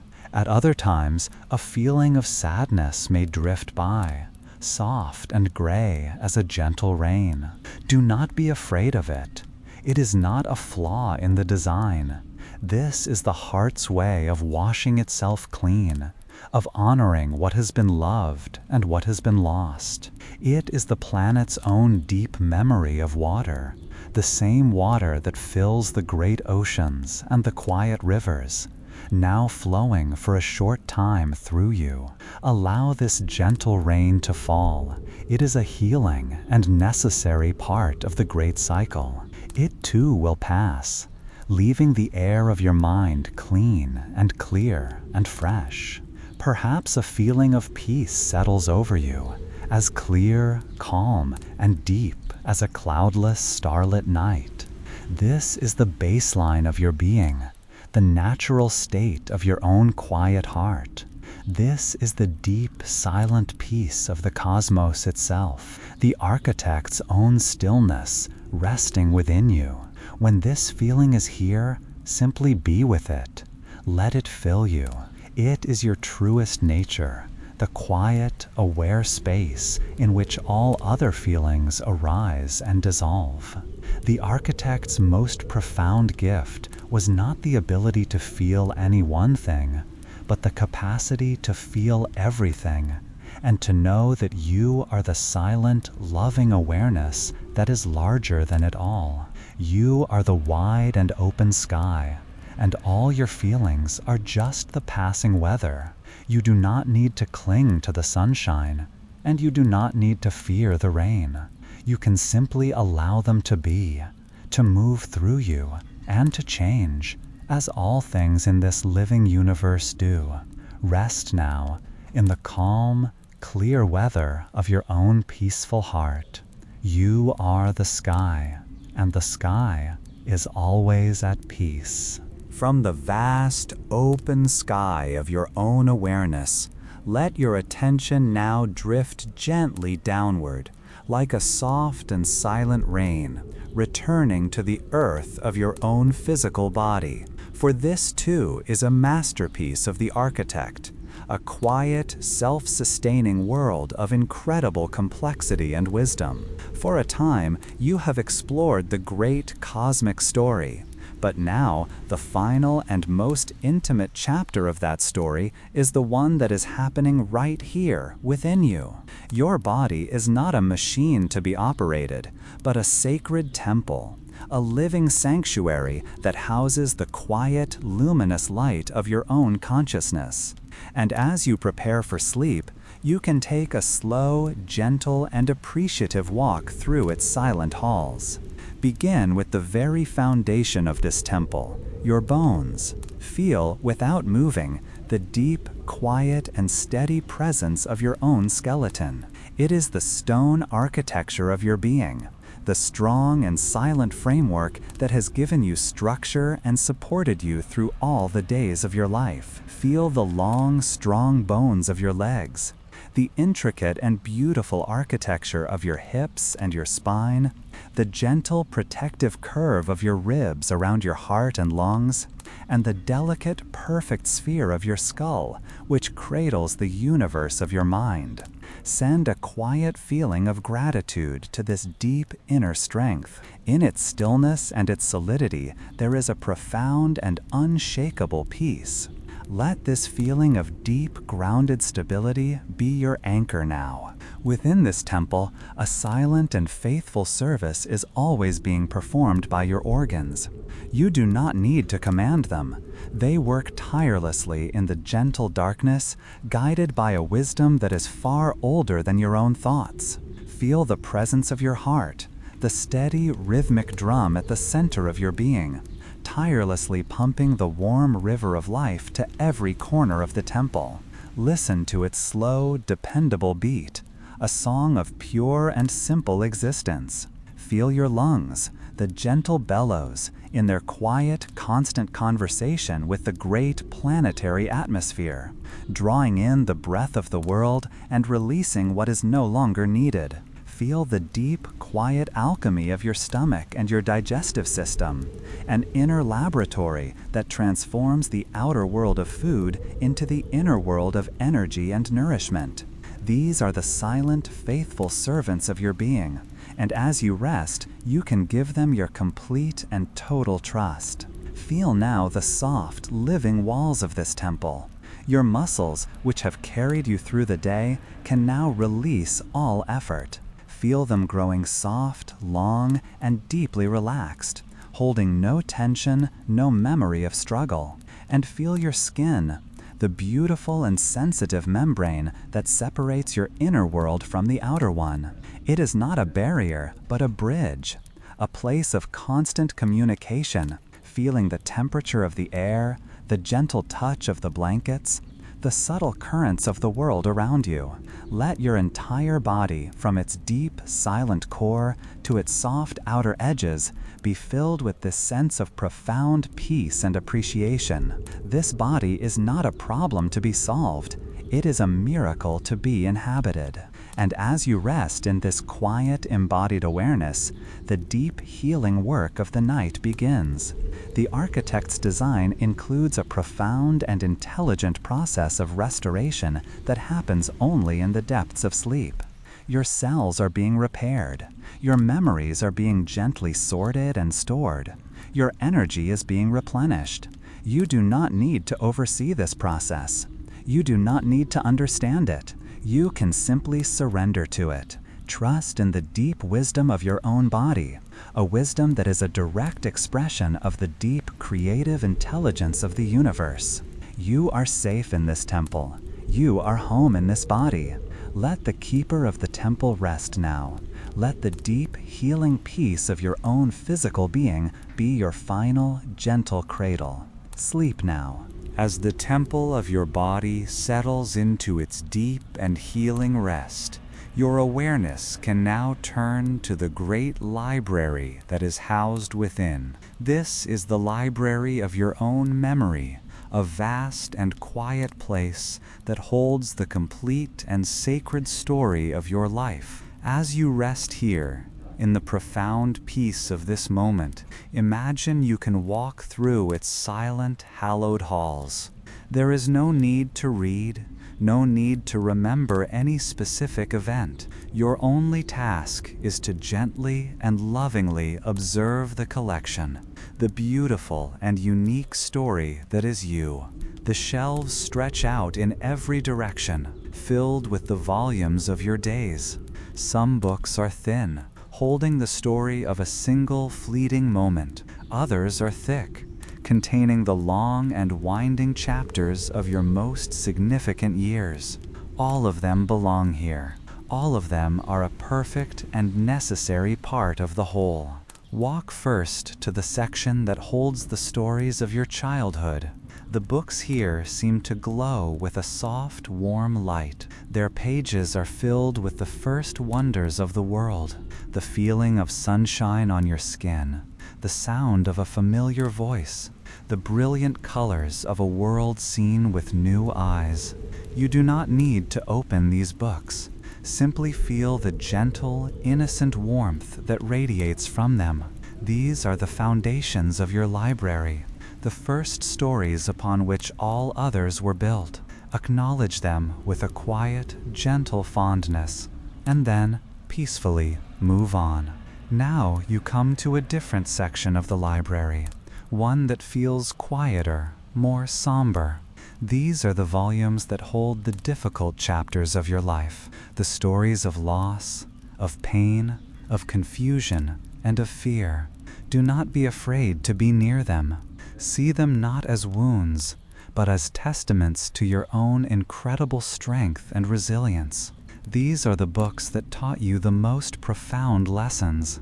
They are the stories of a heart that was strong enough to break and then heal again. They are the record of a spirit that was brave enough to navigate the darkness and find its way back to the light.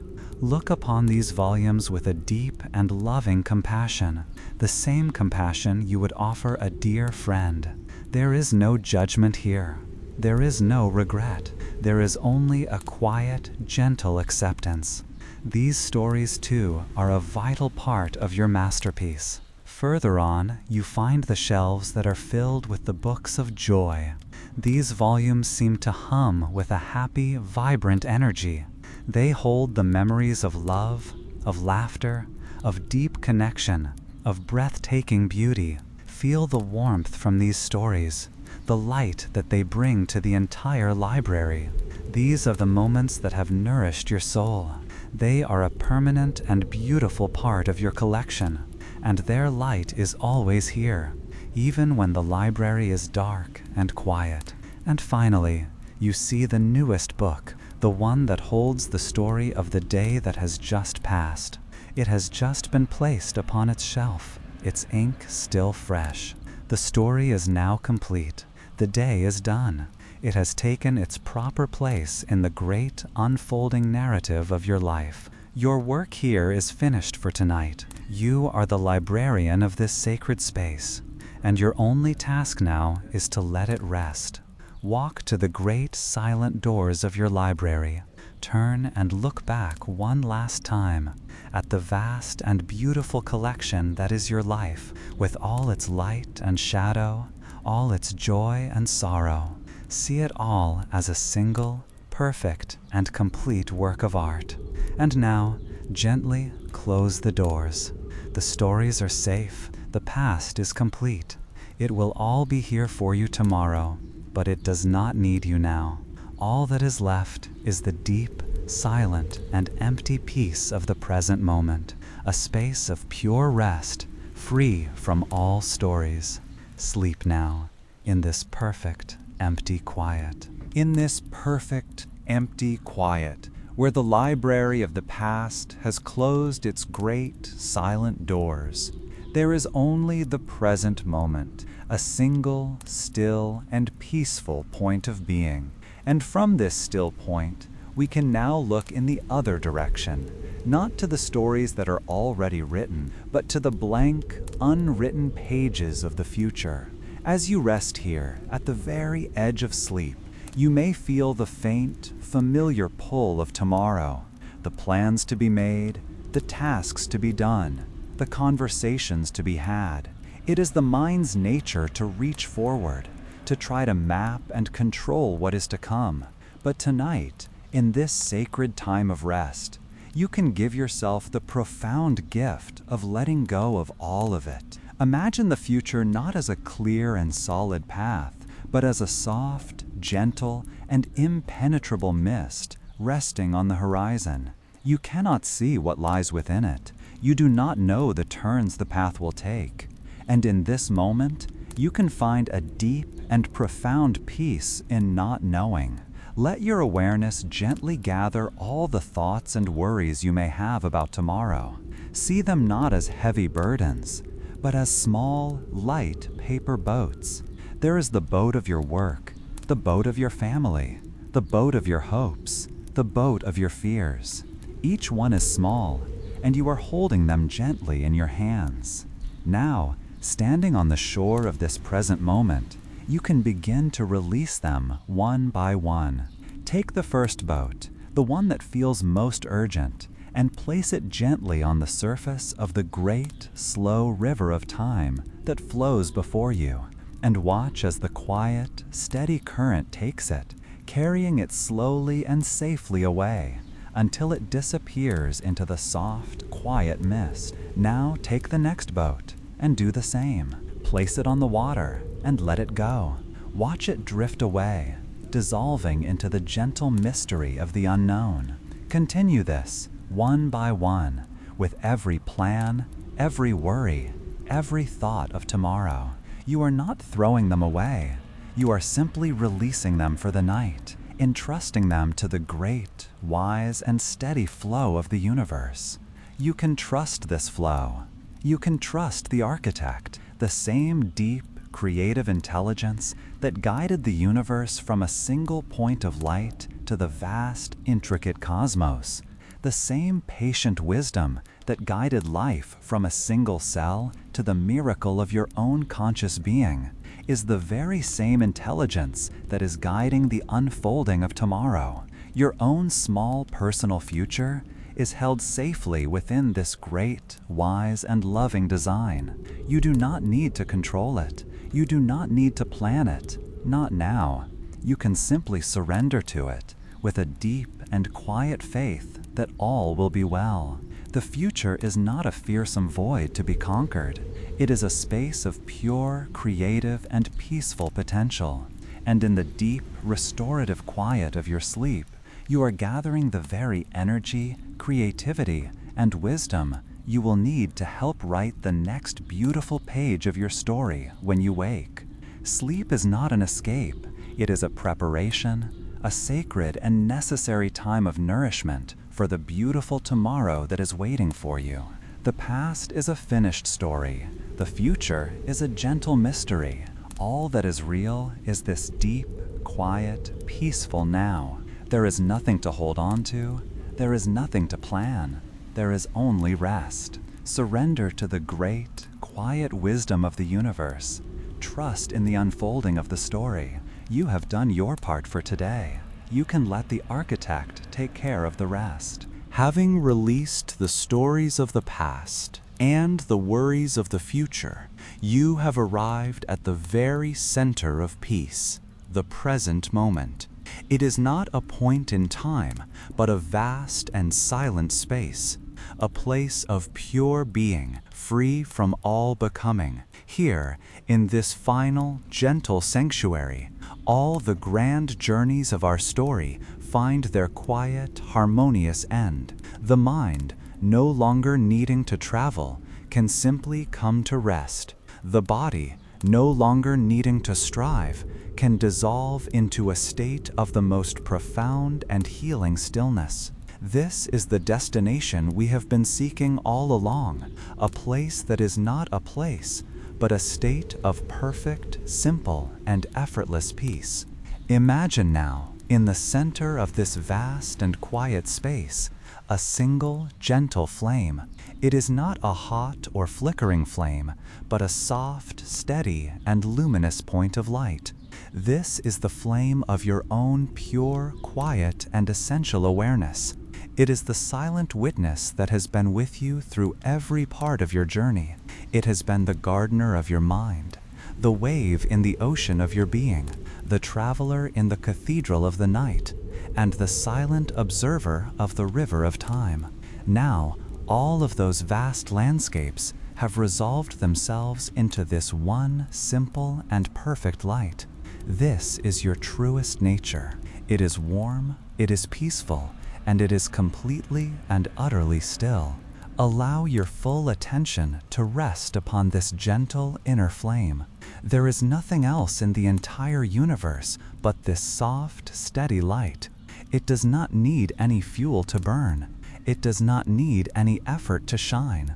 It simply is.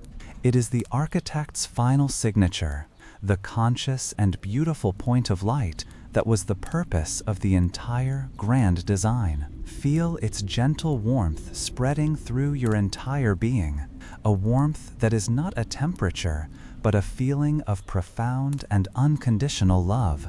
It is the warmth of the first star, the warmth of the living earth, and the warmth of your own quiet heart, all one and the same. Let this gentle, luminous peace fill you completely. As you rest your awareness here, in the heart of this silent flame, you can feel the last vestiges of the world gently fading away. The feeling of your body, the sound of your own breathing, even the sense of being in a room, all of it can now soften, dissolve, and become one with this light. There is no longer a you that is watching the flame. You are the flame.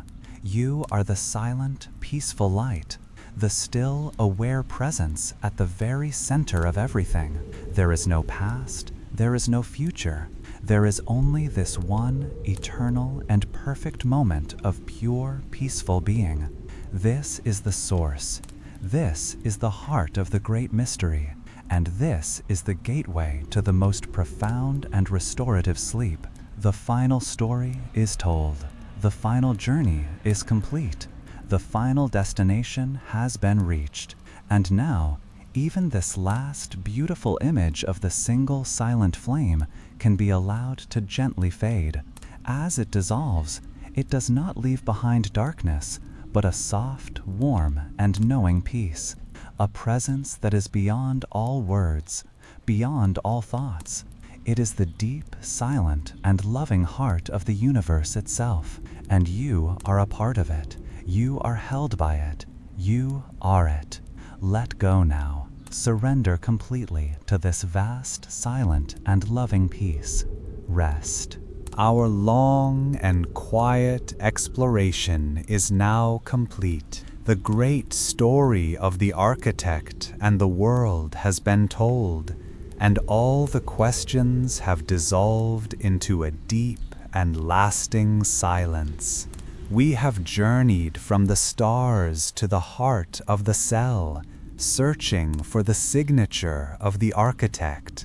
We have looked for it in the patient memory of stone, in the elegant language of life, and in the silent, self-correcting wisdom of the living world. And in the end, we discovered that the signature was not written on the world, but in it. We found it in the quiet, conscious, and beautiful awareness that is resting here, now, in this very moment. The final and most beautiful purpose of the grand design was to create a being that could know peace. The ultimate intention of the masterpiece was to create a mind that could finally and completely come to rest. Your own quiet, peaceful sleep is the final, perfect, and living expression of this great design. It is the masterpiece at rest. The story is complete. The architect's work is done. All is well. Sleep now.